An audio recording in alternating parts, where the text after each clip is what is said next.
Sometimes I'm up, sometimes I'm down. Oh, yes, Lord. Hello, and welcome to the Choralosophy Podcast. This is episode 202, Excluded in the Name of Inclusion, with Michal Dawson Connor. To quote Michal from a recent Facebook post, "I cannot believe I've been muzzled by my own people." All Saints Episcopal Church in Pasadena, California, canceled a concert that was set for June 2nd, 2024, citing the pain and anguish felt by 18 black members of the church. The response was that Michal and the choir and the music they were set to perform from the African American cultural and musical heritage was prohibited from being performed at the majority white All Saints until further notice. I am joined this week by bass soloist Michal Dawson Connor, who was caught in the middle of this controversy. He tells his side of this frustrating story and pulls no punches. A story that ends, for now anyway, with the church's Racial Justice Advisory Board being in control of what music is or is not allowed in the church, rather than the music ministry or the pastor. When we in choral music preach diversity and inclusion, is this really what we mean? The beautiful voice you just heard was this week's guest, Michal, from his YouTube channel, which is linked in the show notes to a collection of his beautiful recordings of spirituals. I encourage you to check it out. Now, this topic in a broader sense has been explored many times already on this show, going all the way back to some of the first episodes.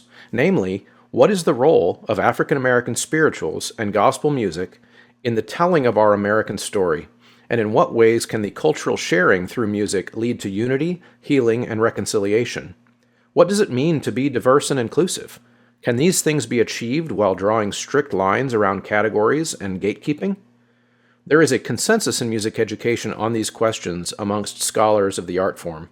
Experts like Andre Thomas, Anthony Tresick King, Marcus Garrett, Brandon Boyd, and even philosophers and race scholars like Anika Prather, Sheena Mason, and Teodros Kiros, just to name a few, have all appeared on this show to speak on these important philosophical ideas. I have created a YouTube playlist called Tough Conversations to include many social justice-related conversations that have already occurred on Choralosophy, and you can find those links on YouTube or in the show notes.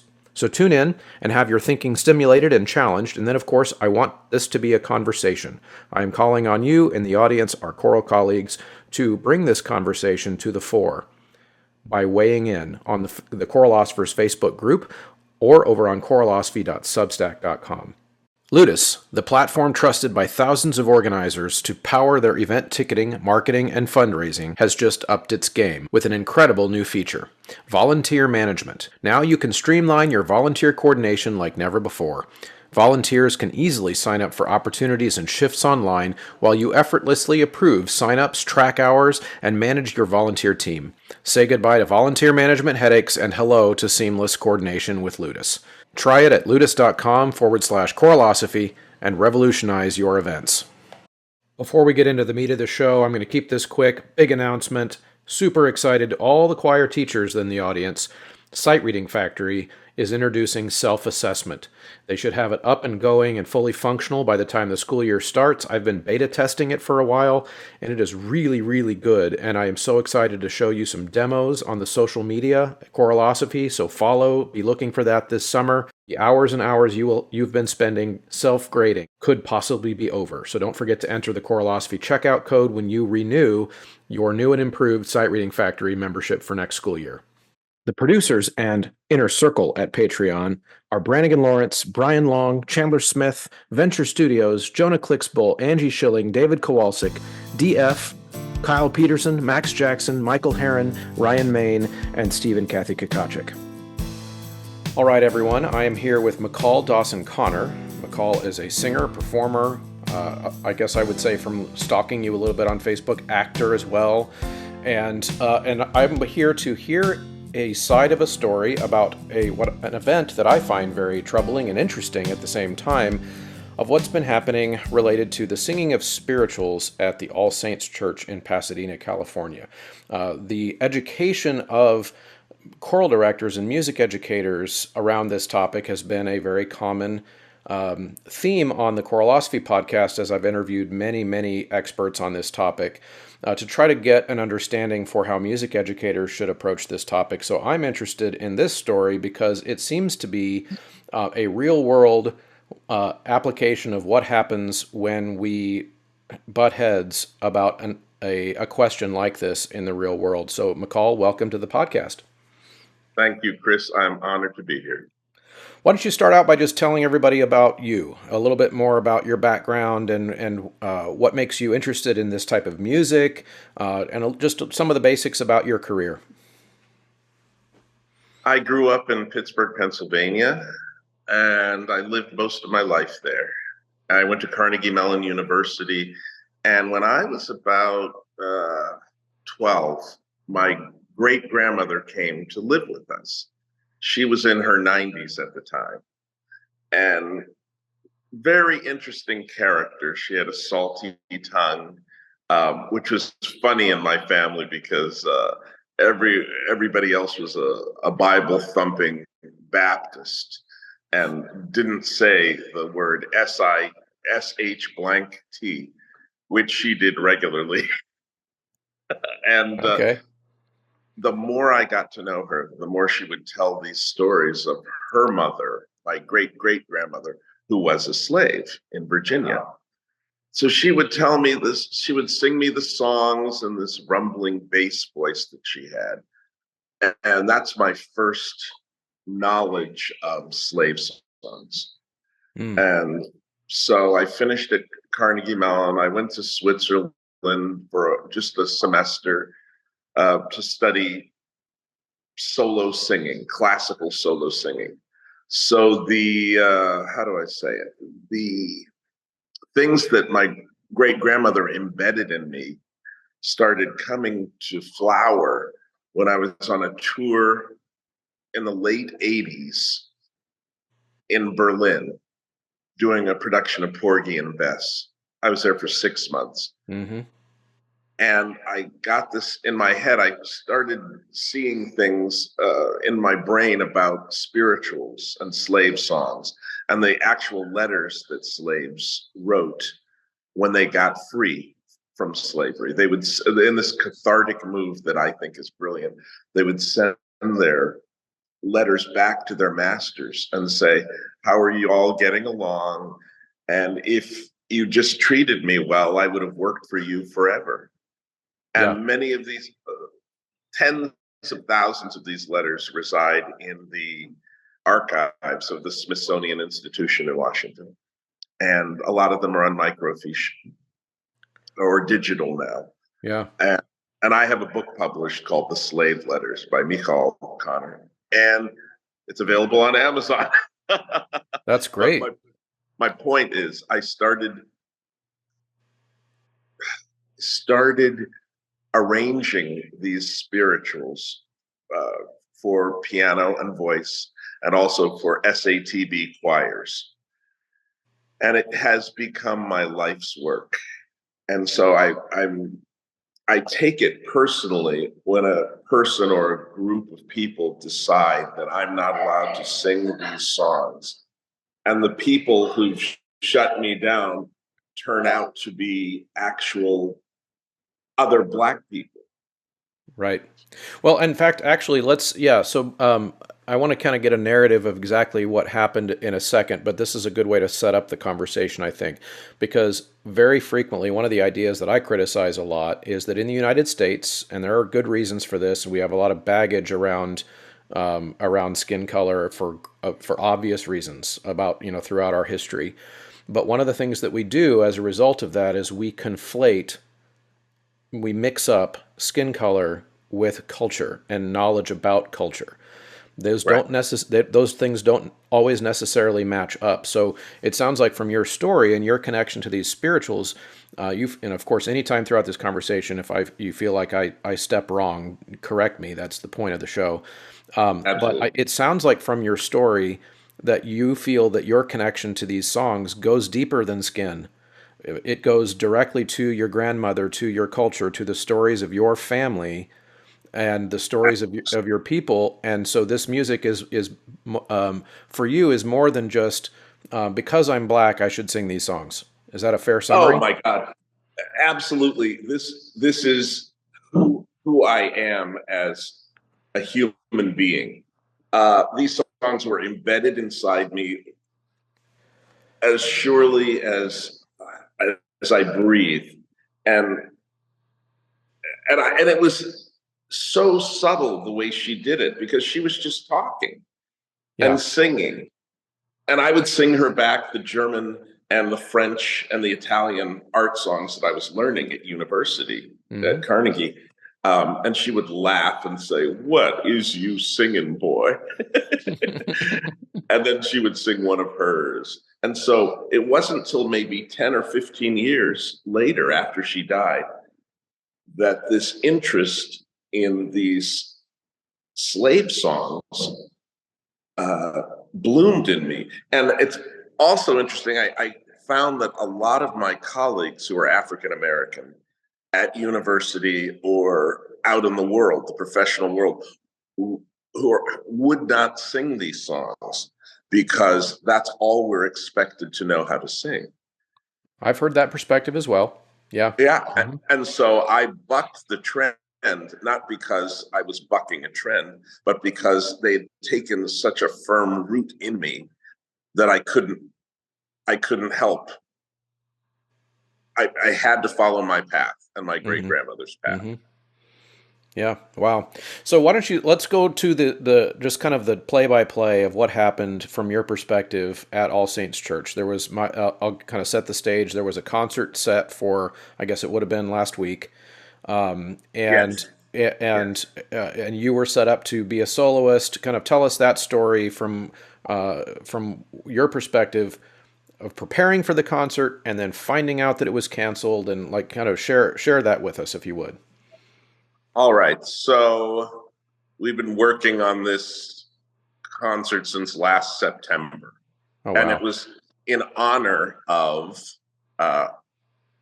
African American music. It was all spirituals and all gospel. And as you know, it takes a long time to get 100-voiced choir up to speed, memorizing and learning all these songs. Yeah. And they're all by storied people. Like, I'm blanking on the names right now, but they're the greatest arrangements of spirituals that have ever been done. Moses Hogan, Jester Hairston, to just name two. And so these people spent their lives, these arrangers spent their lives educating people with their music, by virtue of their music, about the legacy of African American spirituals. And there are no other kinds. So when I hear people say Negro spirituals or African American spirituals, there are no, in my long life, I've never heard any other spirituals. So they're just spirituals. Okay. And so I was in Japan on a tour with the Roger Wagner Chorale. It was just 11 days. I came back and there was a message from the associate rector. His name is Mark Chase, about this secret meeting that was being held about our concert. I don't believe in secret meetings. When I think of secret meetings, I think of the Nazis, I think of KKK.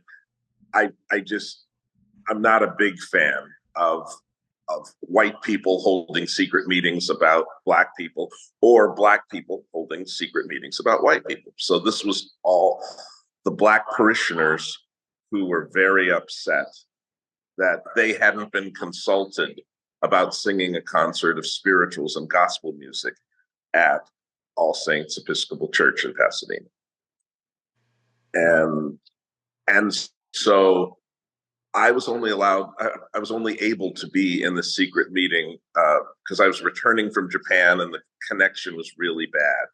So I was only on there for a half an hour. So I got the lay of the land of who was in the meeting. And one of them was a former soloist of All Saints Episcopal Church, a soprano. And she'd been there for 32 years. And she left under bad things because she didn't feel she was appreciated and she didn't like the new music director, so she resigned.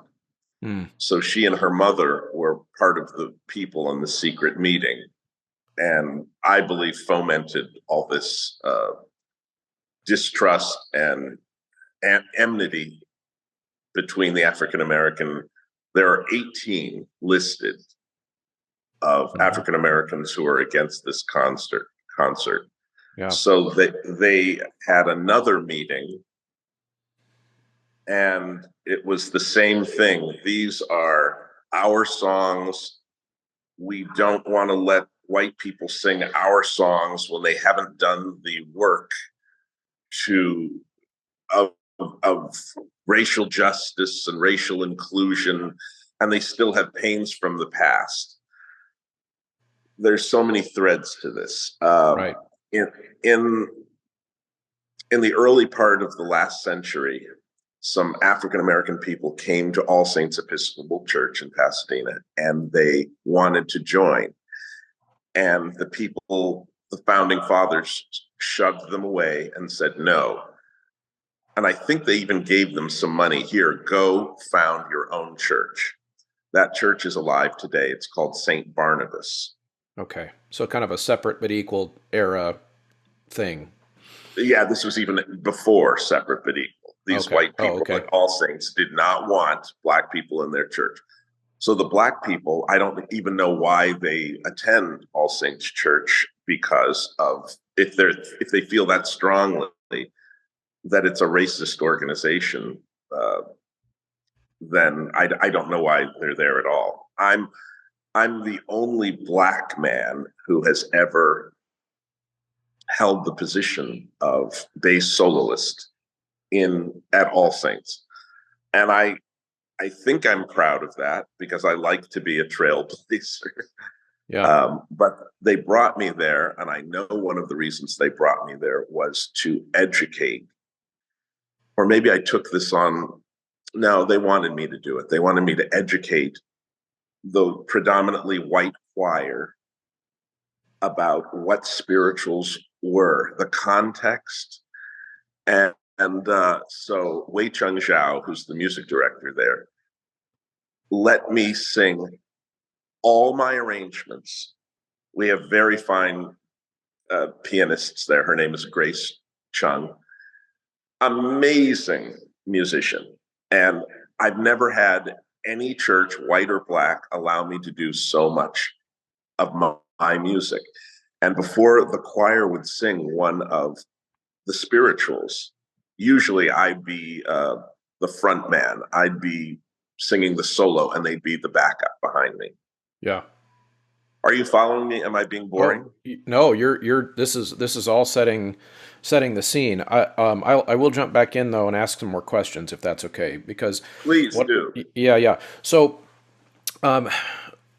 did you get the sense, going back to this committee of African American or Black members of the church that had the issue with this concert?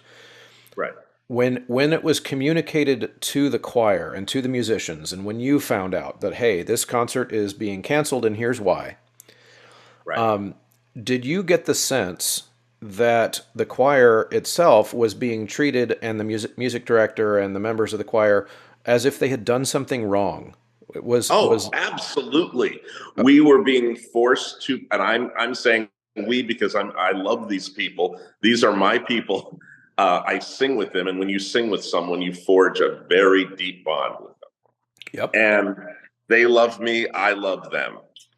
And we are being forced to pay for the sins of the last century.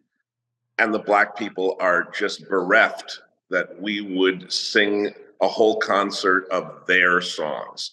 Well, they can't tell me that they're their songs because they're my songs too. Music belongs to everyone. Right. And what I'm wondering then, you mentioned that one of the members of that committee was a former soloist member, a member of the choir, etc. For 32 years, Chris. Yeah. Now, 32. Were most of the other members of the committee non-musicians, would you say? Yes. Right. And so this is the part of the story that interests me the most.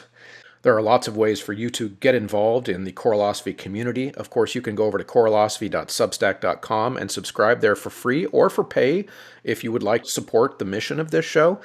I would encourage you to do that. That's the place that we are now having contributions from the community, from people who are listening to the show, and from people who are wanting to add their voice to this conversation in the form of a blog. If you're interested in being a contributor to the choralosophy community, email me at choralosophy@gmail.com and check out some of the submissions that are already there. I'm hoping for that program to really grow over the next year, so please consider reaching out. And earlier when we started talking, this conflation between skin color and culture. For example, I would make this bold statement here in front of thousands of people, that if you are a black person in the United States, that alone does not qualify you to have an educated opinion about the singing of spirituals. There are a large number of black Americans that have no connection to that music through their education, through their childhoods, through their own practice. Because they're not musicians, maybe they work in accounting or whatever, and they don't have any connection to that kind of music. Because we have this idea that because my skin matches the people who made this music years ago, that I have some ownership over it. And I just find that whole framework to be incredibly destructive for the value of what you described a second ago, which you said that when we sing together, we form incredible bonds. That is exactly why this music should be sung as a way to heal racial wounds. Thoughts? And if it's not sung, Chris, then there's no way of understanding coming because people don't know. I would talk to the choir and the director at first wasn't sure why I wanted to talk and set the context. He soon quickly found out what context means. Yeah. And he even said to me, Michal, this was recently, he said, aren't there any spirituals that are happy? I said, happy? These songs were composed usually before, during, and after somebody got a whipping or somebody got raped or brutalized by the master in some way. And they were always looking forward to a place where they weren't whipped. That's usually heaven or over Jordan or campground. And I know you know this, but I would give the context of this, and it's laughably shocking how differently, once given the context, the choir would sing. Yeah. And it's not my perception. Everybody would say, "Oh my God, I didn't know that this was somebody's." Sometimes I feel like a motherless child. Obviously, someone's mother was just sold down the river to cover masters' gambling debts. Yeah, the songs are coping mechanisms. They are coping mechanisms. Absolutely coping. And they're brilliant. I mean, Black people came out of slavery with a whole host of coping mechanisms. Humor, most of the great comedians are Black. A cuisine that rivals no one. It's amazing. I love ribs, sorry. And now they're a delicacy. And that back in slavery time, they were crap. That was the food you gave to the dogs or whatever. And this body of songs is the richest legacy of folk songs to exist. Yeah. They're endemically American from the mouths of these brutalized, enslaved peoples. And to try to muzzle me. And so the concert was canceled. And then our indefatigable music director, Wei Chun Zhao, decided that he was going to make the same day and I think it was the next day, he got this 92-year-old member of the congregation. She revels in the spoken word, and she's African American. Her name is Alma Stokes. And he said, let's rebrand this concert and give our audience context for these songs. So Mhm. Alma was reading from Frederick Douglass's memoirs. I found some about what these slave songs meant when he heard them. And some other things, James Baldwin and Du Bois, W.E.B. Du Bois, all these incredible African-American people of letters. I mean, you don't get better than James Baldwin.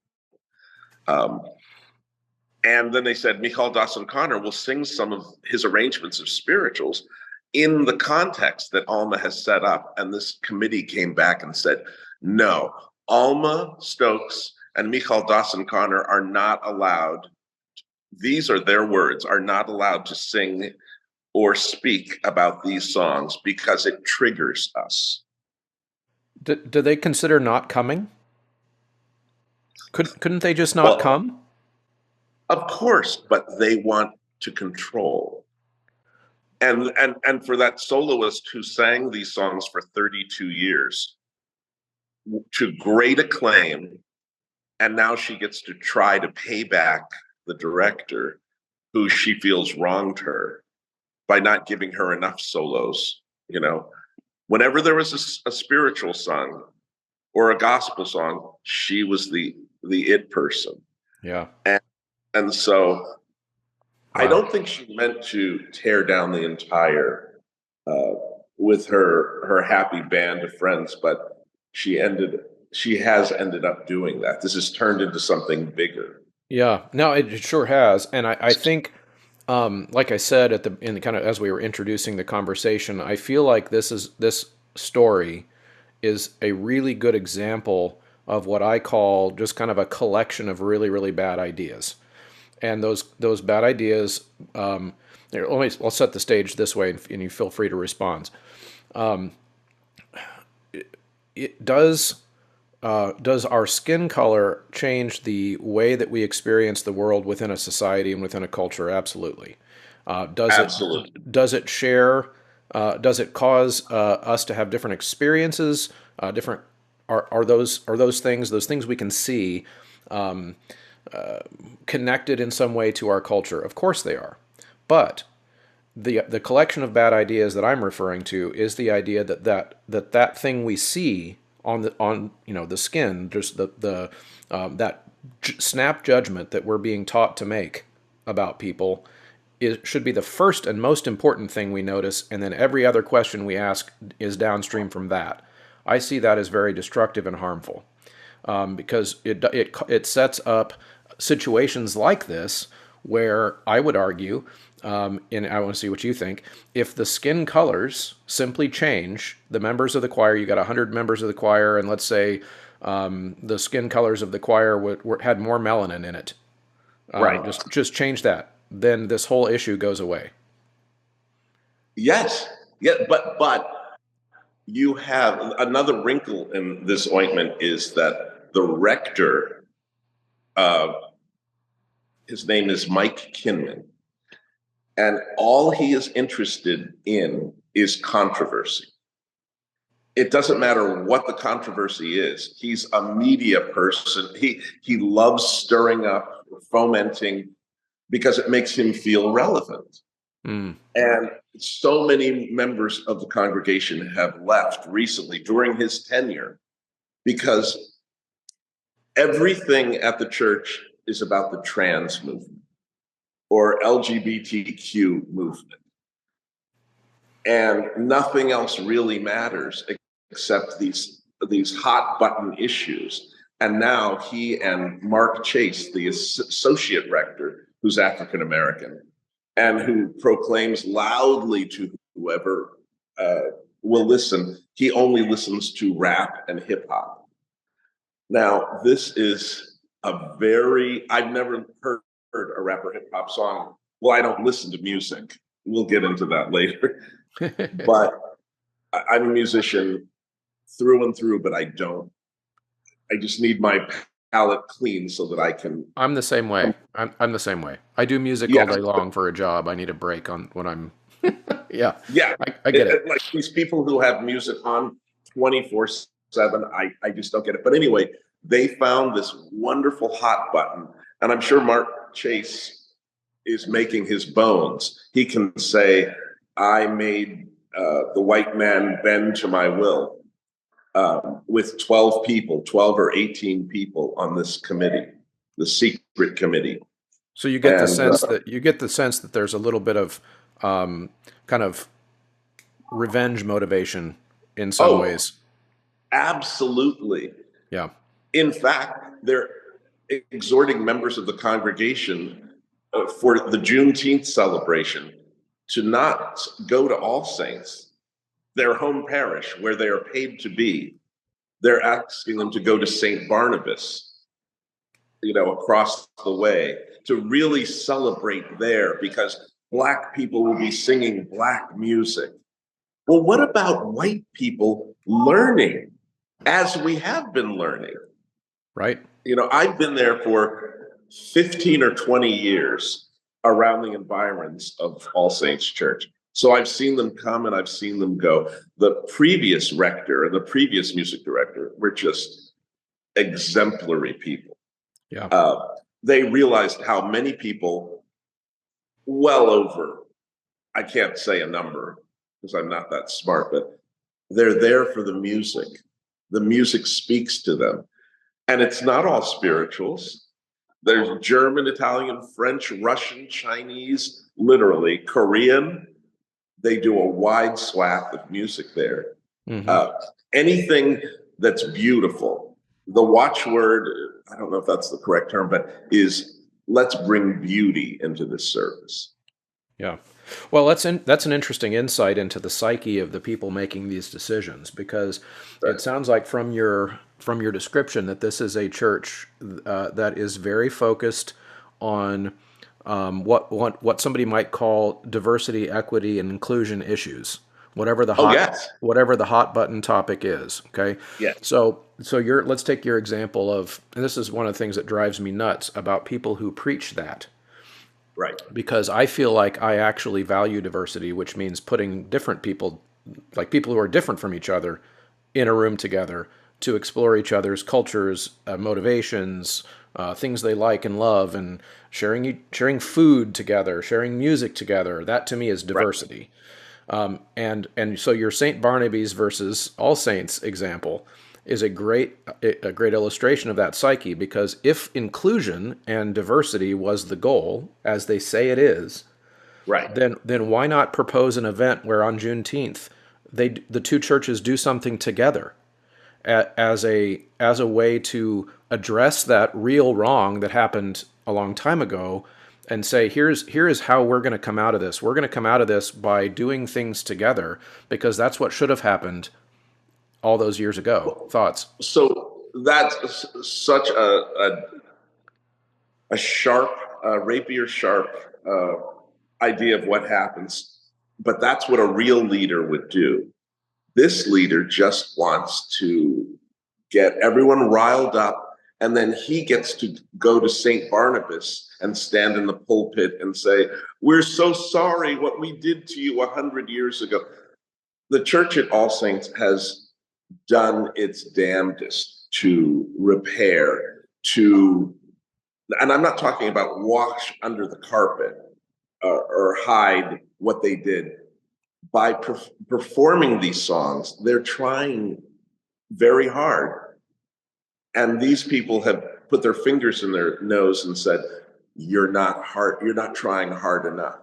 So I'm not sure they're the tribunal now who will decide when we're able to sing their songs. And you don't feel like you have a sense of, like they said, that the white people in the choir and the director or whatever haven't done the necessary work. That's a catchphrase we hear. We got to do the work. You don't feel like you got a clear sense of what the work is and what, like a bullet point list of here's the things we need to do, and then you can go ahead and have this concert. Absolutely no. They say, we have to do deep listening. Well, kind of like you do when you're singing. Huh? Kind of like you do when you're singing. Yeah, exactly. Deep listening. So they had a deep listening. They paid thousands of dollars, as you do, to have some outside entity come in and facilitate one of these deep listening things. Not one of the issues was brought up. Not one of the Black people who were disgruntled on the 12 to 18 Black member of including the vestry, not one of them showed up and said, "This is what we're concerned about." It was all the white people who were sitting there saying, "What's happening? Why? Where are they to tell us? Martin Luther's theses on the door. Mm-hmm. What are the wrongs that we've committed?" Yeah. Not one of them had the balls to show up and do that. They're just, and the worst part of all of this is this humble conductor, Wei Chun Zhao, who conducts the music program there, is now being thrown under the bus by Mike Kinman, the rector, because he needs a scapegoat for how badly this has gone. Right. When he told Wei Chung, you have to take out all the spirituals and all the gospel songs from this program. And Wei Chung said, well, that's all that's in the program. It's all gospel and all spirituals. He said, well, you have to take it out. He said, there's nothing left. And he said, well, it's your choice. You have to cancel them, I guess. So Wei Chung canceled the concert. And now Mike is saying, well, it was Wei Chung's choice to cancel the concert. That is so manipulative. So manipulative. So manipulative. But as long as he can, what's the word? How can I delicately put this for your gentle viewers? As long as he can cover his behind. Yep. This Mike Kinman character. And he thinks this makes him relevant to stir up. The people are brokenhearted and hopping mad. Yeah, as they should be. I mean, there are. Okay, so here's another thought. This is a very challenging thought. But this was my first thought when I saw this story. I can imagine a scenario where, again, this is a very liberal, progressive, DEI-focused church in California, right? So they're about the furthest to the left end of the political spectrum, and progressive, and some people would use the word woke and all these things, from everything I've seen about this church. So I can imagine a scenario where we are now in the Deep South, and there's a church with some Confederate flags out in the lawn, and they don't sing these songs either, but for a different reason. Right. And now the policies of the two churches match. Isn't that interesting? Isn't that interesting? That's called the horseshoe theory of politics. And I'm a firm believer that if you get extreme enough in any of these directions, that you will end up the same. And that concerns me. Well, Chris, I call this, among my friends, I call this black on black crime. Because this is Black people. Now, if white people had laid down an edict from on high to Black people that we were not allowed to sing our own songs, the NAACP would be involved, racial justice would be involved. It would be a pot of steaming crap. Yep. But because Black people are doing it to themselves, the same way white people don't go into Black neighborhoods and shoot them up. Black people do that, okay? And that's something we have to answer for. I know the sociological reasons for it. Please don't shoot me, anyone. But it's a fact. Right. Okay. So the further wrinkle to this is, I like to think of myself as very adept at what I do. And I wanted to be an opera singer. And I still am an opera singer, but I could not get hired when I was in my prime because they don't usually hire opera singers who are Black. I went to a very fine university, and one day my voice teacher said to me, "You have a beautiful voice, Michal, but unfortunately, white audiences don't mind if they see a black opera singer, woman, in the arms of a white man, but they don't want to see a white woman in the arms of a black man. It brings up all these racist tropes. I don't make the rules. I just have to live by them. Wow. And How many years ago was that? I don't mean to age you, but I'm coming up to a huge birthday. I'm going to be 88. I'm kidding. That was in the late 80s. okay. Yeah. And one That of the tracks. things that broke my heart the most, and it's still, the LA Opera does a lot of racial inclusion. I went to see one of Verdi's great operas. I can't remember. It was last year, and there were like 6 people of color on the stage, and I was like, what? It was amazing. So things are slowly turning in LA, not in Midwestern places. You don't usually have a lot of inclusion in opera. But the thing they don't understand, and I guess that's why I'm here today to say this one sentence or a series of sentences. I was told in my earlier career to Michal, just go and sing spirituals. That's your music. That's what you're good for. This is why most of my other Black colleagues who are classical musicians won't sing them. It's because that's all we're allowed to sing for a lot of time. Now, when some white person decides, oh, okay, we're not allowed to sing spirituals anymore, I'm not going to allow Black people to sing German art song, French art song. Do you see how they've set this up to ruin themselves? Yes. And they don't even know it. And all of this comes from this set of bad ideas that I was talking about. The entire idea that there is that such a thing as a black race and a white race exists is fiction. It was made up to justify the continued practice of slavery. This is like a documented, like you can read the books that made up these concepts, and those concepts are relatively new in human history. So your example, and sorry, you can see me getting worked up right now because this is as a person who teaches a relatively diverse classroom, this drives me crazy because I want music to be for all of them. And one of the ways that we quote unquote do the work is that we try to understand our history. So you use the example of being a black man trying to make it an opera, right? And how many times over the last 5 or 6 years have I heard opera described as a white art form or a Eurocentric white art form? And then people don't seem to think, like, how do we even stop to pause whether or not like a great bass like Eric Owens or Jesse Norman might be pissed off by that statement?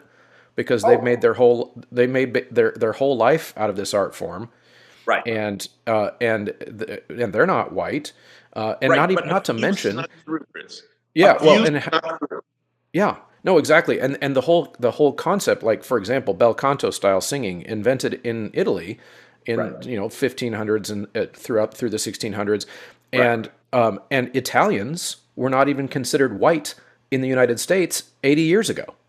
Right. So these concepts are constantly changing. They're fluid. They're not real. They're just things that we are deciding to make real. And this story at All Saints triggers me in that way because what it seems to be doing is it seems to be making this this concept of black versus white more real when we should be, as a society, trying to make it less real. So if I were to plug, here's another example. I want to know what you think about this. Let's say at the All Saints Choir, we were to plug 50 African first-generation immigrants into that choir. Then on the photograph of the concert, that choir would look very diverse. But what no one would know is that those people are from Africa actually don't have much connection to this music at all because they just got here. And they're actually, the white people in that choir might actually know more about the history, the context, the singing style, the way that music should sound. But because we're so obsessed with melanin, we would assume that those Africans know more than the white people in the room. Thoughts? Right. And they don't, because this is a typically, slavery was I'm not talking about the rest of the world, but in America, slavery was an American invention. And it's still alive today. The way we did it here was an American invention that was very unique. You're right. And Chester Hairston lived to be almost 100 years old. Mm-hmm. He was that great composer. You know who he is. Yep. And he did incredible workshops where he would go all over the world. And he was this little gnarled man, and he would conduct his arrangements and bring, everyone has a Chester Hairston story. He would bring to light what this, in the context, what this music meant, what it was supposed to be for.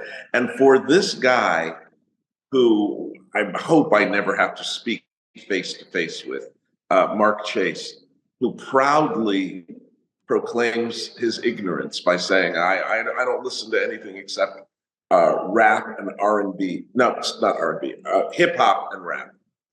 And he's at this storied Episcopal church. And the music in the Episcopal church is legendary. Right. If that's not, if you only want to be in a church that plays Black music, go to a Black Baptist church. Go to St. Barnabas. Good luck with that, because you won't have any issue to fight about, mm-hmm. or to foment racial hatred about. Yeah, and I think ultimately, for some activist type people, that is really what it's all about, is that there is a political interest in dividing people. And so for some people, and I'm not trying to put words in any of their mouths of the people on this committee, because I don't know them and I don't know what motivates them, but for some people, that is that sowing of division, right, that puts certain people in power positions, which is right. a political goal. And I think that might be what's happening in some people's subconsciouses, at least, in situations like this. Yeah. So, okay, so I'm going to try to take us in one more direction, and it's still related, of course, but so now, in maybe our last few minutes, if you could make a case, assuming I feel like you would try to make this case, of why, in the affirmative, we should be singing these songs in mixed race or even in white environments, that kids should be learning about the songs in their choir classrooms, their music classrooms. We should be learning these songs as American history, regardless of the melanin content of who's in the room. If you had to make that case, what would be your points? Oh my God, this is a very heavy conversation, which I am thrilled to participate in. That's what we do here. That's what we do here. So no, I don't get to talk about this much because most people don't want to face things like this. As you said, this is American history. If you don't teach all of the history, the good, bad, and the ugly, we will repeat it. We will repeat it. I am here in Springfield, Illinois right now in a musical play called The Lincolns of Springfield. And it's about the life of Abraham Lincoln. And every night I hear him say the Gettysburg Address. And I think to myself, oh my God, if only we had politicians like that today who really want to do what's right. But getting back to your point, teaching the history. The music is such a huge part of our history. It's not just for Black people. When we sing these songs, the people in the choir who I have intimate knowledge of, because there's nothing more intimate than singing together. Absolutely. I mean, seriously. Mm-hmm. It's such a sensuous thing, to those sound waves traveling through the air. And now to have that cut off, people are broken spirited. And most of these people are the median age is like 50. So okay. 50, 60, 70, 80-year-olds. Yep. And they're still learning something new. So there are 2 adult choirs at All Saints, and so that totals about 100 people, which is an incredible gift. And now we are effectively muzzled. And I don't know who that helps, Chris. I know it helps these people who are looking for political power. They say, oh, that triggers me, or it hurts me so deeply. And I say to them, grow a pair. Things being called the N-word as I walk down the street hurts me. There's no remedy except you just get your inner resolve and strive to do better and to make more communication in the world as opposed to less. Yeah. Now, today, we have less. And to further illustrate this, the music director, Wei Chun Zhao, has decided, okay, let's do a concert. This is after the first and second one were slapped down. And they named me by name and Alma Stokes. He said, we'll do a concert that has no spirituals, no gospel in it. He took it to the rector. And of course, now the rector has to go to the social justice ministry and ask their permission for what we're allowed to sing. So they said, no, you haven't done the work yet. So you're not allowed to sing anything till we decide you've done the work. But there's no list of what the work is. Nope, no list. It's just their personal. It's like, I liken it to the Salem witch trials. Well, you're a witch. No, I'm not. Well, I say you are. Yeah, and a witch would try to deny being a witch. So yeah, that's suspicious. But I feel like Donald Trump at this moment, which is not a good feeling, saying, what corollary was I going to make? Well, this is a witch hunt. Well, this kind of actually is. Yeah, yeah, yeah. Well, and I'll give you a little secret about, again, people who have this activist mindset that it sounds like is happening here. If they were to give the choir and you a list of work, the air quotes work that needs to be done, then the risk is that you would then do the work and get to do the concert, but then guess who would stop being in control of what happens at the church? These 12 to 18 Black people. Yeah. And I laugh at Mark Chase and Mike Kinman. They think they've won a little victory here, but the backlash is going to be incredible to this kind of totalitarianism. Well, and I'm hoping this podcast can help that backlash, because this is not the right way to go. And this, do you have a lot of viewers, Chris? I have a lot of listeners. I have a small number of viewers, but a lot. I meant listeners. Yeah. Most people, we're doing this video and audio, but most people listen just to the audio. But yeah, we have thousands in the audience here.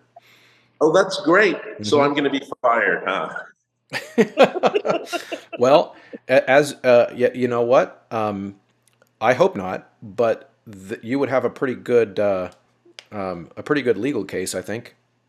Oh, I've already called my lawyer about this, and he's rubbing his hands together with glee, hoping that they fire me. Yeah, well, yeah, because of course, it's dripping. This whole situation is just dripping with hypocrisy, and I think that's ultimately where my interest in kind of covering the story has been, because like I said at the beginning, we've talked about this issue a lot on the show from the perspective of experts who study this music and its history and its performance practice and why it was created, all those things. And I have yet to find, and I'm actually looking, so if people are listening, and I am actively looking for a scholar of this music who holds the opposite opinion, who really has studied this music and believes that only Black people should sing and perform it. I can't find that scholar. I'm trying to find one, and I can't find one. And so, to me, you know what? Go ahead. There's a justice of the Supreme Court. His name is Clarence Thomas. Mm-hmm. So you'll always be able to find one Black person who will betray his own standards and his own race. So I give you Clarence Thomas. He'll do whatever his white masters tell him. Okay. And Yeah. I don't know if he's the and scholar I'm looking for, though. no, but what I'm saying is you will find a scholar, a black scholar who says yes, because there's always one.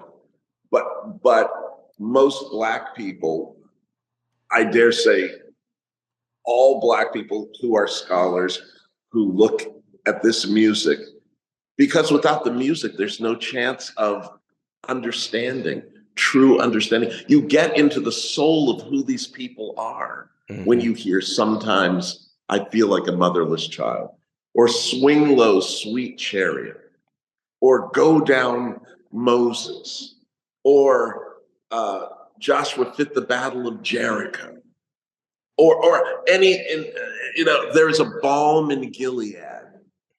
Now that's someone who probably was just whipped and his wheels were bleeding, and he thought, well, I've heard in the Bible that there's a balm that can salve all my wounds.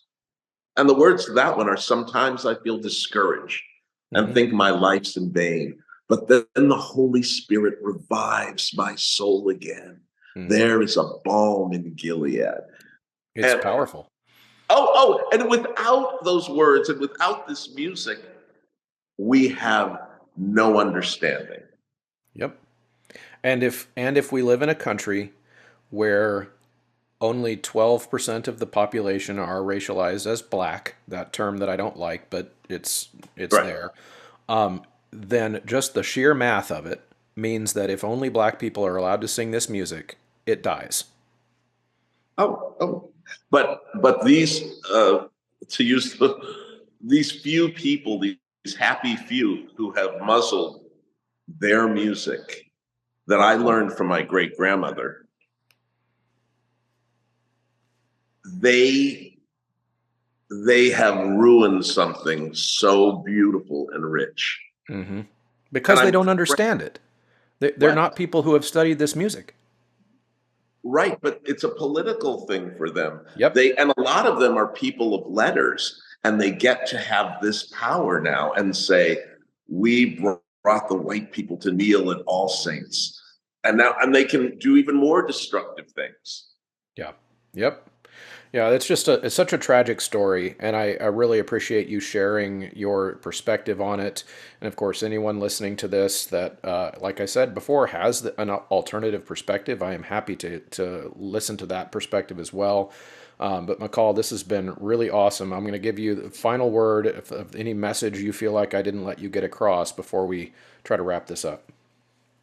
Oh, no, you've let me talk way too long. Okay. Okay. But I will say, thank you so much. I'm passionate. Again, this is my life's work. And nothing gives me greater joy than to bring my grandmother and my grandmother into the space with me. And they're long gone. But they come with me spiritually to help me disseminate. They poured themselves into me. And I try to pour myself into my audiences so that I can do something good before I shuffle off this mortal coil. Yeah. Because that's all there is. There's not fame, there's not glory in singing spirituals, but doing something good. So that's my aim. That's part of my mission statement. At All Saints, they always say, every Sunday, whoever you are and wherever you are in your journey, you're welcome here. And I guess I realized that was a false statement in the last month with all these machinations that they're doing on just for vainglory's sake. Yep. You can't do inclusion while excluding people. It's that's the hypocrisy. They're trying. Yeah. No, go ahead. No, they say, well, these people, these endless emails they send out, these people, the black people, the 12 or 18, are hurting. So we have to stop what we're doing and we have to help the hurt ones. And I was like, what about the 99% who are hurting now? Yep. Who's giving them pastoral care? Yeah. You know? Oh, yeah. I mean, we live in a culture now, though. It's broader than just All Saints, but we live in a culture that whoever claims offense first wins. Right. Because Right. then it's everyone else's job to acquiesce and then not have the specific conversations. We always hear we have to have the tough conversations and we have to do the work. But then when you ask someone, like, what is the work and can we schedule the conversation? Most people say no. Right. Right. And that's the value of this conversation is to kind of force that conversation to start. And that's always my goal with these episodes is to start the conversation in the hopes that other people will pick it up. And so I really appreciate your time, Michal. Thank you very much. Thank you, Chris. My pleasure to be here. Thank you all for listening to this episode. As always, the way that we keep choralosophy moving into the future. We just hit 5 years, and the way we hit 5 more years and continue to grow and expand, the way that this platform can be valuable to you, the listener, and can continue to be valuable to the music education landscape is you being involved. The ways that you can be involved, of course, are entering the Choralosophy promo code at all the websites that allow that. They are amazing partners that have been with us mostly since the beginning. That's sitereadingfactory.com, mymusicfolders.com. That is also endeavorpublishing.com and graphitepublishing.com. You can also, of course, go over to Ludus and check out their products. You can do the things directly for the show that help, like go to patreon.com/choralosophy and chip in $3 a month. And if you can't do any of those things, I just want you to join the conversation. So head on over to the Choralosophers Facebook page, like, share, leave comments anywhere that you're able to see the content. Those help other people see the content and join the conversation as well. We are building a movement here, and we want you to be a part of it. Thank you, everybody. We'll see you next time.